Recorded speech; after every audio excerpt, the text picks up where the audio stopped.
বাবা হলো বৃক্ষের মতো, বট ও বৃক্ষের মতো, ছায়া ও অক্সিজেন দুটোই একসঙ্গে দেয় সেই বাবা।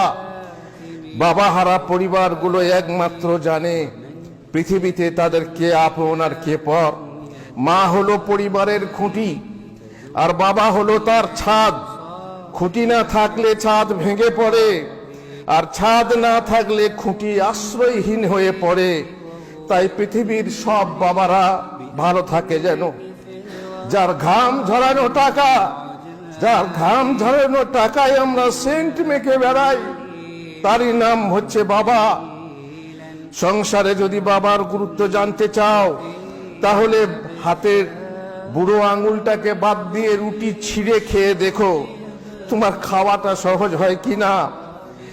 সূর্যের তাপ আর বাবার রাগ দুটাকেই সহ্য করতে শেখো, কারণ সূর্য চলে গেলে দুনিয়া অন্ধকার, আর বাবা চলে গেলে জীবন অন্ধকার।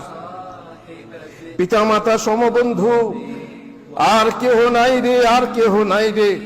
সুখের সময়ে হয় সুহৃদ সবাই রে, সুহৃদ সবাই রে।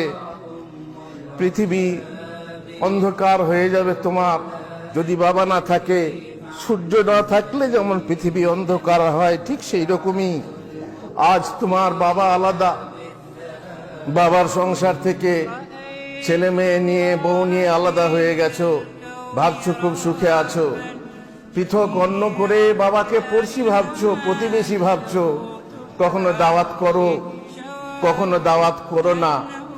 কখনো তুমি তোমার শ্বশুর বাড়ির লোকদেরকে নিয়ে সেলিব্রেট করছো, আনন্দ ফুর্তি করছো, খুশি হচ্ছ।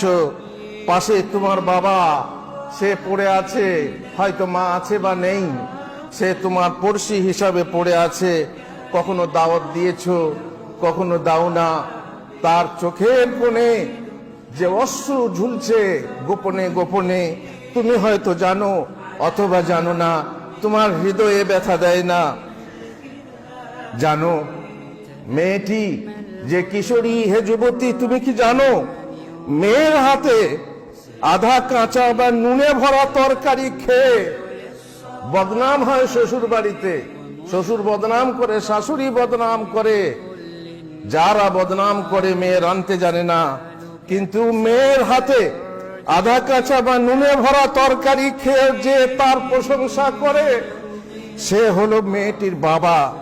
যার মা নেই তার গা নেই, যার বাপ নেই তার বাপ নেই। আমার মেয়েরা, তুমি জানো শ্বশুর বাড়িতে গিয়ে যখন ভালো জিনিস খেতে ইচ্ছা হয়, এমন বহু শ্বশুর বাড়ি আছে যেখানে তুমি ভালো খেতে পাও না। সেখানে দুধে জাল দিতে গিয়ে দুধের সরটা তুলে খেতে মন হয়, কিন্তু খেতে পাও না, কারণ কথা শুনতে হবে। তখন তুমি বলো, ওরে মন সবুর কর, কাল যাব বাপের ঘর, তুলে খাবো দুধের সর। এটা বাপের ঘরই সাজে।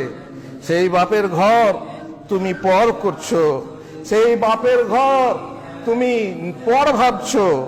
আজ বুকে লাথি মেরে তুমি ঘর ছেড়ে চলে যাও, কাল তোমাকে যে আবার সেই বাপের বুকে লাগতে হতে পারে, তা তুমি খেয়াল করো না, তা তুমি জানো না। সুতরাং বাপ, বাপ কি জিনিস, যার বুকে তুমি লাথি মারছো, সেই বাপের বুকে যাতে লাগতে না হয় সেই দোয়া করো আর সেই চেষ্টা করো।